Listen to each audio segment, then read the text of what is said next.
my name is Elise and thanks for stopping by my channel today.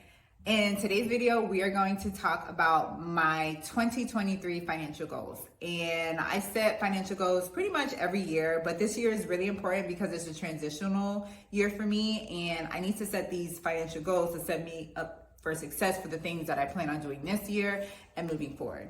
So I actually came up with 4, some that are super simple that ultimately keep me on track in the direction that I've been going for the last few years anyway. And then some of them are kind of scary because they're big and they're kind of audacious, but I decided that I'm gonna shoot for audacious because scared money don't make money. So I'm gonna try to make money. I'm gonna put it out there and see what the good Lord helps me do.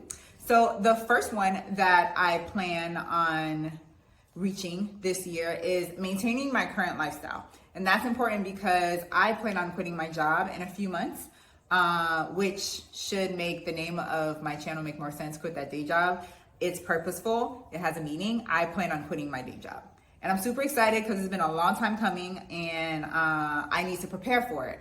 And so the first goal is that I am going to be able to maintain my life without having to go back to my job, as well as without having to ask anybody for money. That's really important to me in this process because I do not want to have to go back. So before I make the jump, I'm just trying to make sure that ultimately my living expenses are very low. And I have been doing it. For someone who lives in Miami, my living expenses are very low. I stick to a budget for that particular reason, and I don't live extravagantly. I do have budget lines for fun, but ultimately I have kept it low. And that is not easy living in a big metropolitan city like Miami in South Florida, but I've done it because I've always known, first of all, it's the smartest thing to do because you never know what's coming around the corner. People get sick, people get let go. Like, I've always saw the utility of living off of less than you make. And when I knew I wanted to quit my job, it made even more sense. So I've done that and I've just calculated my risk. Like, I haven't bought a new car. Even when I had the opportunity, I didn't buy a home at the highest amount that they wanted to give me. I did it for far less than that. So yeah, that's number goal. That's the number 1 goal, which is to maintain my lifestyle so that I do not have to go back to this job. And it will buy me some time to figure out what my new phase of life is. I do have ideas, but again, those ideas may not work. If that doesn't work, I'm not going back to my old job. I'm going to take a minute and sit down and figure out what else I can do because I'm not going back. I don't care if I have to become a waitress. I don't care if I have to become a janitor. As long as it's honest money and it will allow me, Uber driver, I will do it until I find my way.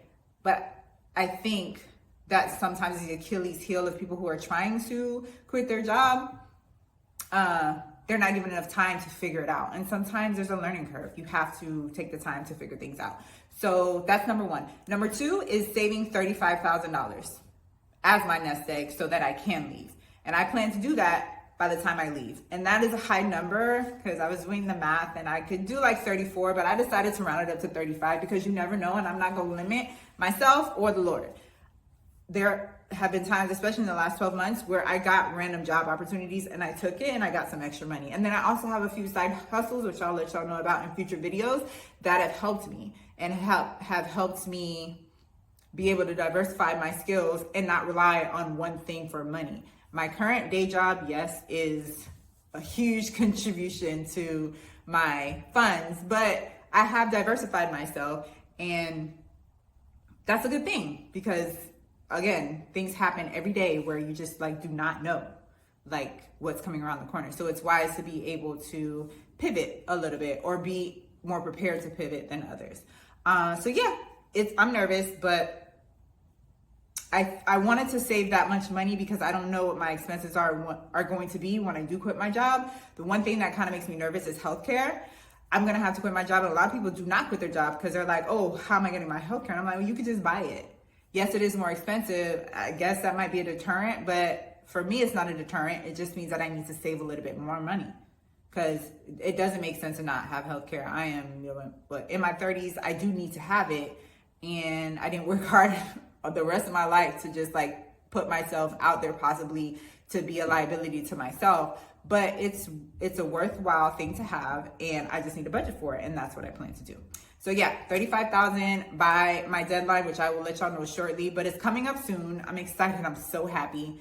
And we got to get this money. I have about half of it, which gives me about 6 months, but the $35,000 will give me 10 to 11 months. So I just have that much more of an ease of mind. Not that I can just do whatever I want and be lackadaisical about stuff, but it allows me to not have to stress and think I need to go back to find somebody else's job, because I'm not doing it. I'm all about creating my own job, and we'll talk about that in other videos too, about the plans that I have. Number 3, which is not as scary as a goal, is to continue my 401k savings rates. Since I am gonna stay at my job a little bit longer, I was gonna quit in February this month, give them my notice. I'm staying for a few months more. So the boom to that decision is that now I can continue saving the money that I've been saving for years. I am finally, as of last year, beginning of 2022, I hit the 10% of saving my income to my 401k, and that was like a big thing for me. I was super proud, because at the beginning I was only saving like $100 a week, which is like, came out to like 2 to 3%. But now I'm saving, and since I started my 401k, which was, I think I was 27. The first 5 years, you don't see much. But after that, like, the momentum keeps going, and it's kind of exciting because you see all the hard work, and it kind of just does it on its own now. It's just like, if you keep giving it money, baby, that thing grows. So regardless, if I never do 1 more cent after I quit my job, by the time I'm 65 for retirement age, I'll be okay. And I'll be better off than most people, because right now 50% of Americans can't retire and they're in their 60s and their 70s. I do not want to be that. And I have a little peace when I know that I'm quitting my job, because I don't know if it's going to work out. But I do know I've set myself up to at least not be destitute at 65. It's possible that I may not be high rolling and living high, but I won't be destitute. And that's because I did the hard work in my 20s and 30s. And that's the point. I did work hard in my 20s and my 30s, but I'm trying to work smarter in my 30s, 40s, 50s, 60s, however long. So yeah, that's goal number 3. Keep that savings rate up. And then number 4 is kind of one of like just knocking things off as I leave the job, which is offloading a second car that I have. I don't use it. It broke down a few months ago, and the amount of money that is needed to fix it was not worth it, because I wasn't going to get the return on my investment. So I tried to sell the car, but then they tried me too. They were trying to only give me like $1,500, and I owe a lot more than $1,500 on the car. So I said, I would just pay it, because the payment's not too crazy. It's parts.